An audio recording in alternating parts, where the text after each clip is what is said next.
পরী হাজির করার আমল। এক রাতের ভিতরে পরী হাজির হবে।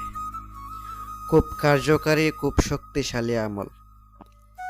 কোনো আধ্যাত্মিক শক্তির আমল ছাড়াই, নিজের শরীর বন্ধ ছাড়াই আমল করতে পারবেন। এক রাতের ভিতরে আপনার সামনে উপস্থিত হবে ইনশাআল্লাহ। ভিডিওটা শুরু থেকে শেষ পর্যন্ত দেখেন।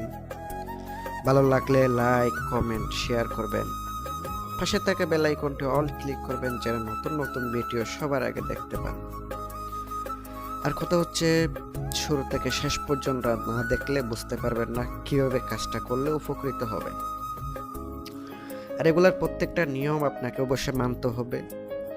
যে কথাগুলা বলবো অবশ্যই কথাগুলা প্রত্যেকটা আপনি নিয়ম কারণ অনুসারে কাজ করবেন, তাইলে আপনি অবশ্যই কাজের একটা ভালো রেজাল্ট পাবেন।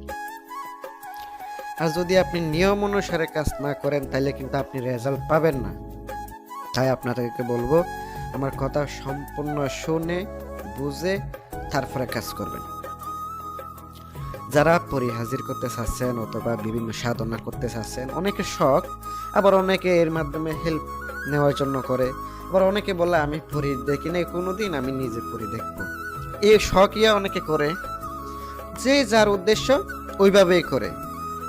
কিন্তু আমি আপনাদেরকে বিশ্বাস নিয়ে বলতে পারি, ভরসা নিয়ে বলতে পারি, কাজ করবেন ইনশাল্লাহ, কাজ হবে। এটাতে আপনার অবশ্যই রুহানি শক্তি লাগলেও আপনারা চাইলে আংটি সংগ্রহ করতে পারেন আমার কাছ থেকে, ওটা দিয়েও কাজ করতে পারবেন। চাইলে ব্যক্তিগত কাজও করাই নিতে পারবেন। আমি আপনাদেরকে বলে দিতেছি কিভাবে কিভাবে করবেন না করবেন, এই ভিডিওতে ইনশাল্লাহ বলে দেব। ওই মতো করতে হবে।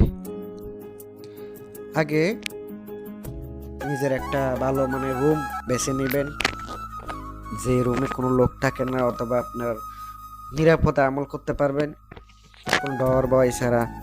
কেন ডর ভয়ের কিছু নাই, কোনো শরীর বন্ধ নাই, এমন না যে ক্ষতি হওয়ার সম্ভাবনা আছে, এটা কিন্তু কিছু না। শনিবারের দিন রাতবেলা পাক পবিত্র অবস্থায় আগরবাতি জ্বালাবেন 7টা। চাইলে 5টায় জ্বালাইতে পারে পাক পঞ্চতনের নামে, আর চাইলে আপনি মোমবাতি জ্বালাইতে পারেন। পশ্চিম দিকে মুখ করে বসতে হবে। আর নিজের শরীর কিন্তু অবশ্যই পারফেক্টভাবে বন্ধ করতে হবে।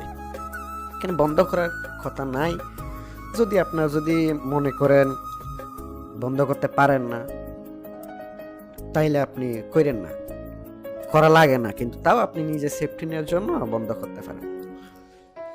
আর অবশ্যই নিরামিষ খাইতে হবে, জ্বালালি জামিলি পরহেজ করতে হবে।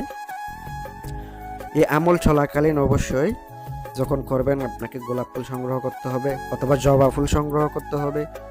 রক্ত জবা কলা পাতার উপরে রেখে দিবেন। 7 প্রকারের মিষ্টি রাখবেন।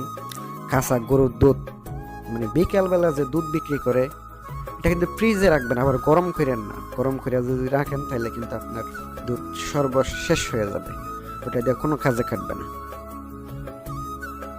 পরে আপনি ওই দুধ, জবা ফুল, তারপরে মিষ্টি এগুলো নিয়ে বসার পরে রাত্রেবেলা আমি আপনাদেরকে স্ক্রিনে লক্ষ্য করেন মন্ত্রটা দিয়ে দিছি, এই মন্ত্রটি মুখস্থ করে নেবেন আগে।